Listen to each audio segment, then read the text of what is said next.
leading the coverage in showing to the world the kind of brutalities that were committed by the Hamas terrorists on the 7th of October. But let's take in an Israeli perspective as well. Thanks for that, Pradeep. We have Adam Scott Bellos, CEO, Israel Innovation Fund with us.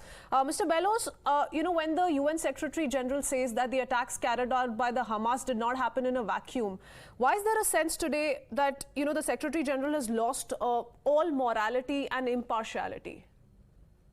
Well, let's think about the way Israel has been treated in the UN since its inception.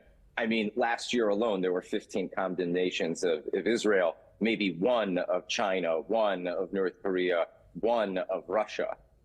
The UN has always had a systematic anti-Semitic issue problem plaguing it as an institution, at minimum since the early 70s when the Zionism is Racism resolution was passed.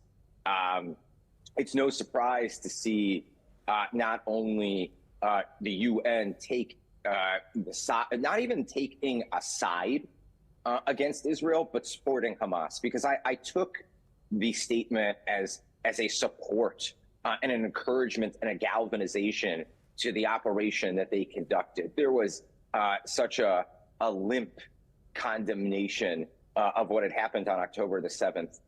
Given the absolute premeditated atrocities, crimes against humanity that were perpetrated against Israel. I don't think any Israeli is surprised at the behavior of the UN. And if you really think about it, one of the things that the Trump administration had done was defund UNRWA, the United Nations Relief Workers Agency, which is basically the refugee agency for Palestinians specifically. They have their own refugee agency. They're the only refugees that have increased since becoming refugees. And not only that, we know how corrupt the organization was and how the school books and the educational material that they've been using for decades has been fueling a continued radicalization of the Palestinian youth. So when I say that people are not surprised here in Israel about what we saw and about what we heard, it's an understatement. And it's a complete representation of the corruption of the UN as an institution to not necessarily police the world, but to force the countries of this world to have a standard of human rights and behavior that is a 21st century model of modernity.